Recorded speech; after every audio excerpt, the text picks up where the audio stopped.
seguimos avanzando sobre el tema de lo ocurrido en Francia el día viernes 13, de las reacciones, las derivaciones, la investigación, lo que ocurre en el otro lado del mundo, que es el Medio Oriente. Y tenemos un invitado, nuestro primer invitado, el profesor, docente, periodista, ha estado numerosas veces en el Medio Oriente, Víctor de Currea Lugo. Don Víctor, ¿cómo le va? Buenos días, Antonio. Buenos días, Ana María. Está gripado, ¿no? Mocoso.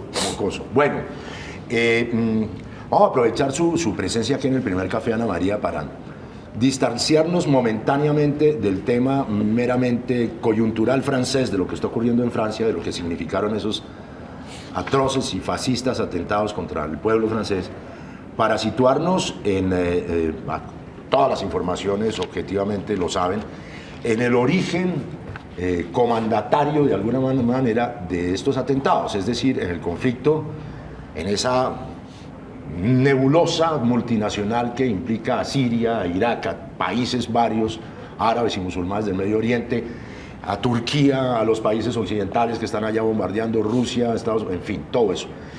Víctor, ¿cómo ve usted esa especie de puente entre lo que significa la guerra en Siria con el dictador, con el Estado Islámico, y lo que pasó en París, de una manera general y didáctica para nuestros televidentes? A ver, toda pregunta compleja tiene una respuesta simple, y esa respuesta simple siempre es equivocada. A ver, para que empecemos, ¿no? A ver, cuando uno habla de Oriente Medio tenemos que entender no solamente el mapa de Siria, Irak, Turquía, Irán, ¿cierto? Arabia Saudita, que son los países. Hay que entender otros dos mapas que subyacen y que no nos enseñan. Uno es el mapa de culturas, los kurdos, los turcos, los persas y los árabes. Y otro es el mapa de religiones, los cristianos musulmanes, los cristianos coptos, los suníes, los chiíes, los maronitas, o sea, esa gama. Entonces, esos mapas se entrecruzan, el mapa religioso, el mapa cultural y el mapa nacional. Sí. Y eso genera tensiones. Buena parte de cómo se rompen, o sea, cómo se violentan esas tensiones, o cómo se obligan esas tensiones a reacomodarse, es al final de la Primera Guerra Mundial, cuando Francia e Inglaterra se inventa Oriente Medio. Entonces dicen, aquí empieza Siria, aquí se inventaron Irak. Irak no existía, hace un siglo no existía Irak, ¿cierto? Se inventan Jordania y crean una serie de dinámicas. Entonces, digamos que hay una responsabilidad histórica. Luego de eso, esa lógica nacionalista empieza a generar una cantidad de proyectos que lleva a dictadores, como el caso de Saddam Hussein, que era suní árabe. Entonces, cuando cae Saddam Hussein en Irak, suben los chiíes kurdos en una actitud bastante revanchista. Y lo mismo sucede en otros lados, es decir, el revanchismo y la teoría del complot, que en mis múltiples viajes a Oriente Medio siempre me llamaba la atención, es para colombianos, ¿no? Todo es culpa de la mano negra, todo es el complot, todo está detrás de la CIA, y pues la gente también tiene agendas políticas, la gente no son tontos, ni los árabes no son menores de edad políticamente para poder decir cosas. Entonces, en ese mare magnum de cosas se crearon muchos vacíos de poder, en lo religioso, en lo cultural y en lo nacional. Esos vacíos de poder son aprovechados muy bien después del 11 de septiembre del 2001 por células de Al-Qaeda.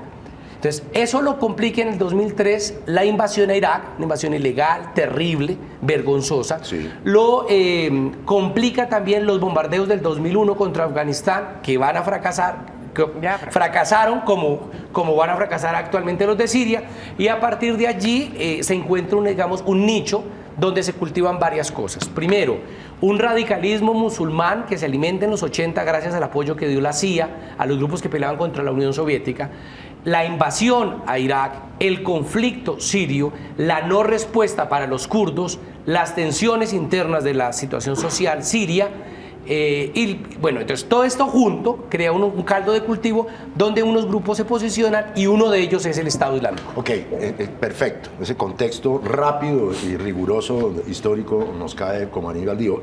Volviendo al tema, Daesh, el Estado Islámico, bueno, y hay que tener en cuenta desde luego que eso no es el único sector islamista terrorista, porque está ISIS, está Boko Haram allá en África y tal.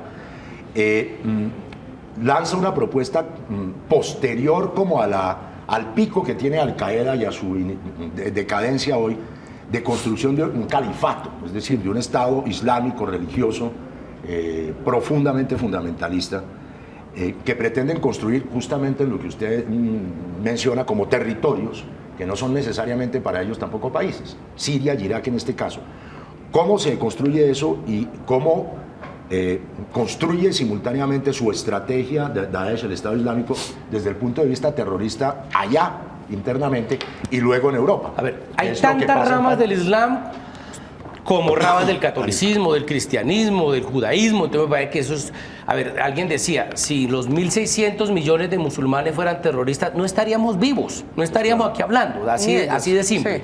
Dentro de eso hay una rama de pensamiento que nace ya un par de siglos en Arabia Saudita, que es el wahabismo. Es una forma de entender el Islam profundamente radical, autoritario, sin derechos para las mujeres, sin posibilidad de discusión alguna, esa verticalidad. Arabia Saudita financia mezquitas y financia escuelas coránicas a lo largo de, por ejemplo, el norte de Nigeria, donde nace Boko Haram. Por ejemplo, Afganistán, donde nacen los talibán. Por ejemplo, en Siria. Por ejemplo, en Irak. Entonces, ahí hay una corriente, un discurso ideológico de cómo se entiende el Islam que ha ido permeando el mundo. Pero no olvidemos que Arabia Saudita es uno de los principales. Estados Unidos. Aliadísimo de él. Le acaban de vender unos... ahí sí nadie le dice nada a Arabia Saudita. Sí. Entonces, por un lado, tenemos ese fenómeno. El segundo fenómeno es el yihadismo. Ahí hay discusión sobre si la palabra es correcta, porque se dicen, digamos, los musulmanes radicales en Afganistán, que una vez echan a los rusos, los dejan abandonados. Entonces, es una cantidad de gente que sabe pegar tiros con armas y no haya qué hacer. Y la tercera cosa importante es la aparición de Al-Qaeda. ¿Qué es el Estado Islámico? Es la versión 2.0 de Al-Qaeda. Al-Qaeda ofrecía un símbolo, unas torres caídas.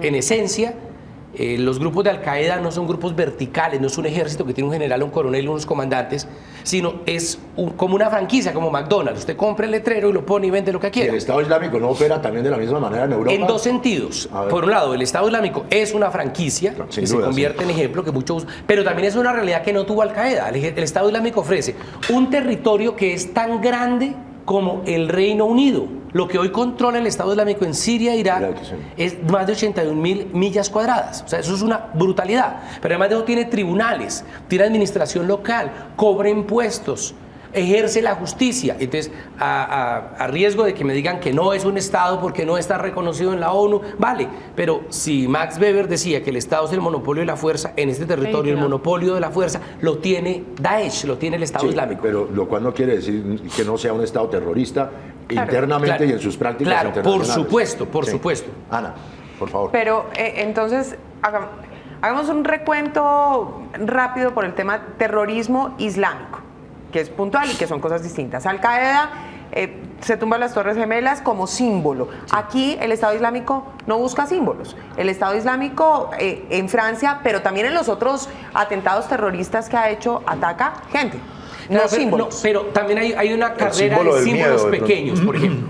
El Estado Islámico logra tomar la ciudad de Mosul. A ver, tomarse Mosul y controlarla hasta ahora, los últimos casi año y medio, es como tomarse Medellín. 2 millones de habitantes. Que era un ícono de las tropas gringas cuando invadieron Irak. Tomarse Mosul. Sí. Luego, destruir mezquitas chiíes. Luego, dinamitar sitios cristianos. Volar Palmira, volar símbolos asirios. Entonces, ha ido consolidando una simbología. Decapitar. Y decapitar en inglés, cuidado. No decapitar en árabe. Los videos de las decapitaciones le están hablando al mundo, le están mandando un mensaje a Occidente.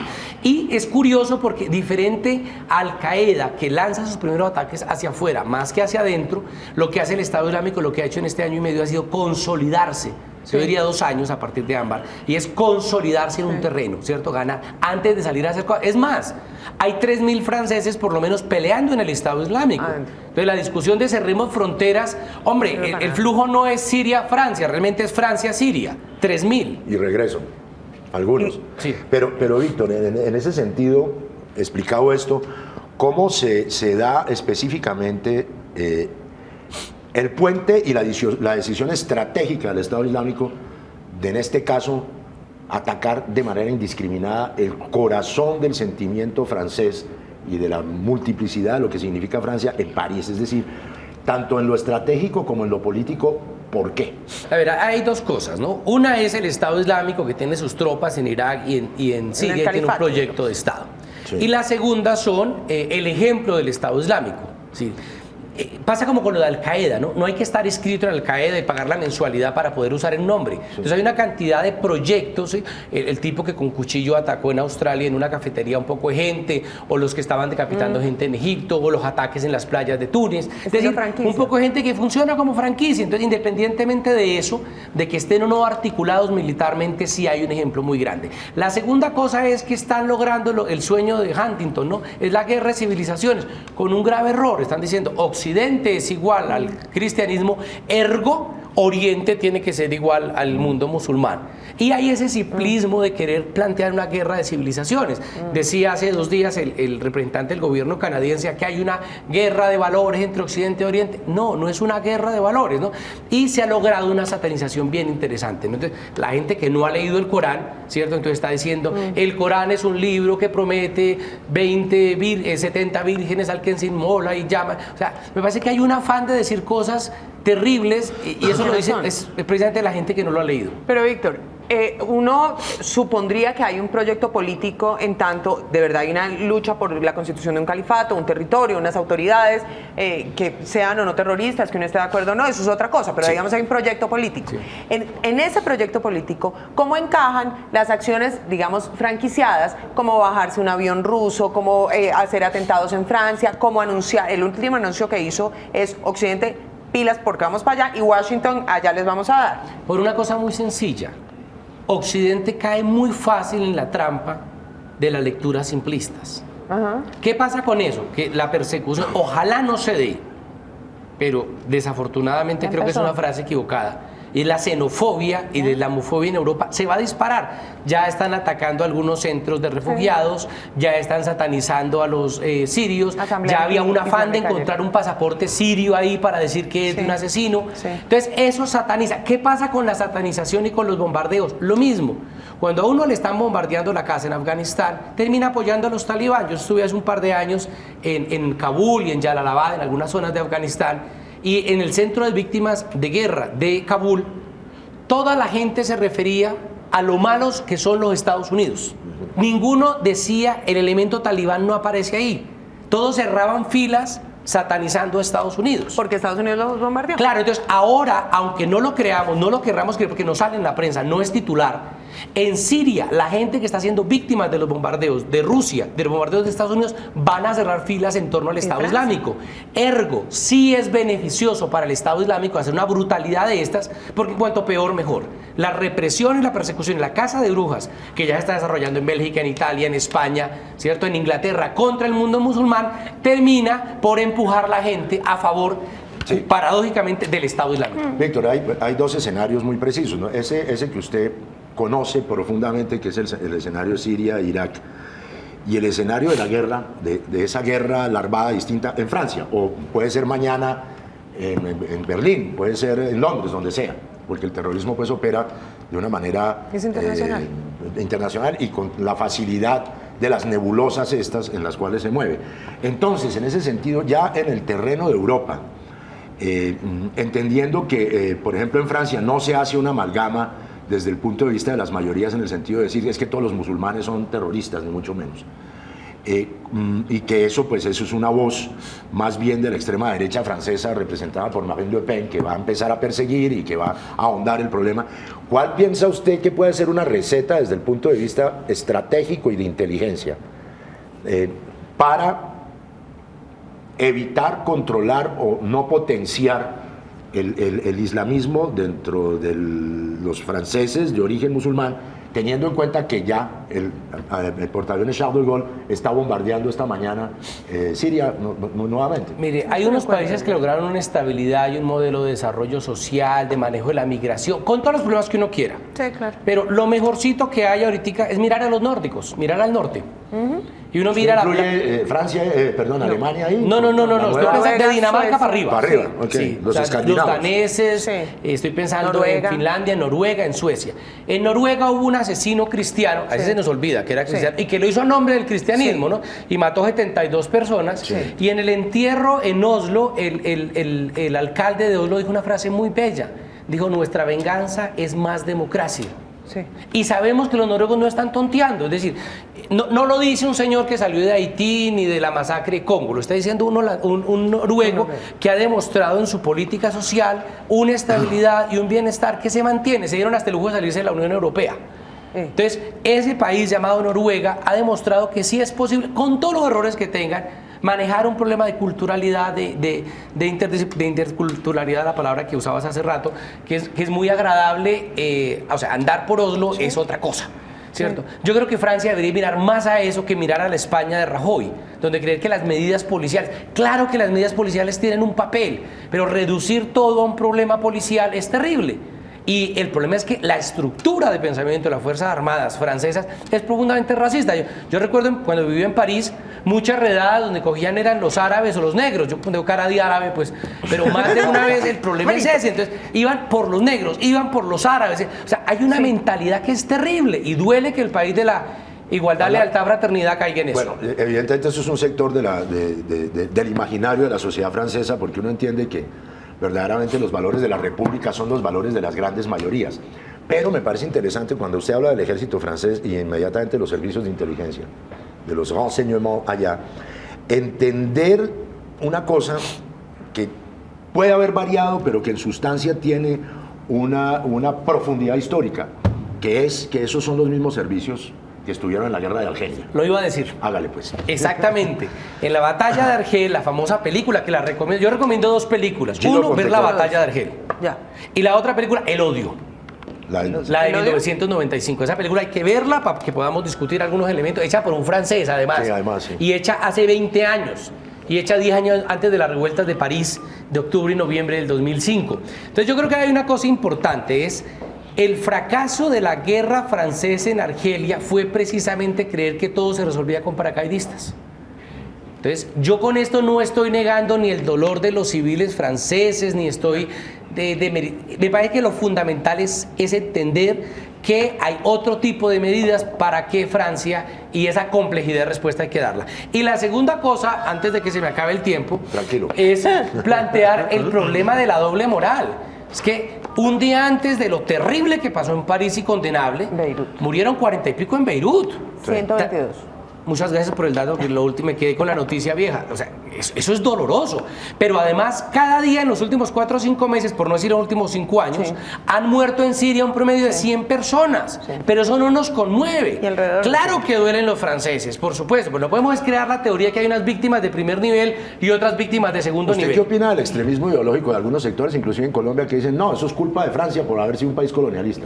A mí me parece que es una tontería y un simplismo. Es un simplismo. Me parece que alguien que está en Bataclan, pues perdóneme, pero no es responsable de la mala política que es real ha hecho Francia en Oriente Medio. Que por ahí no se puede entender. Con esa lógica, los colombianos terminamos pagando por Pablo Escobar. Hay otra historia ahí, Ana María, y es que no pocos analistas franceses dicen, mire, bueno, estamos en un gobierno socialista, pero hay un acumulado de varios gobiernos de derecha, desde Chirac hasta el señor Sarkozy, con las bestialidades que hizo, por ejemplo, en Libia, ¿no es cierto?, de atender a Gaddafi en una plaza en París y luego mandarlo a matar, entre otras, y que es el acumulado no exactamente de una representación de la política francesa en general, sino precisa. Es que Hollande está sufriendo las bestialidades en materia del mundo islámico de Sarkozy, precisamente, y de Chirac. Hay una cosa que quiero mencionar. Fíjense, hay una película muy conocida en Colombia que es la de Amigos, ¿no? Yo no sé cómo se tradujo, la persona negra que cuida al cuadrapléjico. Es curioso, el personaje original, Antonio, porque la historia es real, el personaje original era un árabe y lo convirtieron en un negro. Así. Entonces me llama mucho la atención y no me parece una cosa marginal ni una cosa tonta. Sí, es renunciar a mostrar las bondades o los aportes que hace una sociedad, el sector árabe, y preferimos colocar un negro, ¿no? Entonces me parece que el discurso francés me parece que la solución empieza por reconocer los errores reales. Si yo fuera Obama, que no lo soy afortunadamente, empezaría por pedir perdón en Oriente Medio. Y a partir de ahí puede establecer otro tipo de relaciones. Pero no es a corto plazo, ni solo por vía policial y militar, que se va a resolver el lugar. No. Se va a resolver el problema en el lugar. Definitivamente. Ahora, ¿usted cómo ve estos acercamientos que ha tenido François Hollande con... Obama era previsible, aunque Estados Unidos ha sido muy cauto con Siria. frente a lo que hizo en Afganistán y en Irak, y después de las lecciones que aprendió de semejante par de errorcitos, y luego con Putin. Entonces ahora, Francia, Rusia, Estados Unidos otra vez. Hoy estaban unidos Hollande y Putin reunidos. Rusia O que por juega. comunicados. Qué bueno. Rusia juega a reposicionarse en Oriente Medio y no le está ayudando Irán. Acordémonos que la única base militar que tiene Rusia fuera de su territorio de Siria. influencia es Tartus y queda en Siria. Sí. Y le permite mirar al Mediterráneo Al mundo. como la base de Ucrania le Sí, permitiría los- mirar al Mar Negro. los barquitos que tienen el Mar Negro. Entonces, lo que uno ve es, la pregunta mía, ¿a quién le importa realmente el pueblo sirio? ¿Le importa a Obama que los abandonó cuando el dictador usó armas químicas? No. ¿Le importa a Rusia que ha causado muertes de civiles? No. ¿Le importa al Estado Islámico? Por supuesto que no. ¿Le importa a Francia? Por supuesto que no. No, El Estado Islámico se puede, Al Bashar al-Assad tampoco. se puede ser considerado el Estado Islámico como un invasor en Irak y Siria.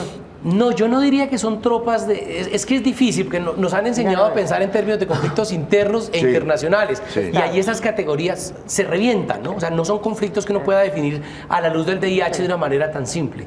Bueno, Víctor, se nos acaba el tiempo ahora sí, porque tenemos más invitadas.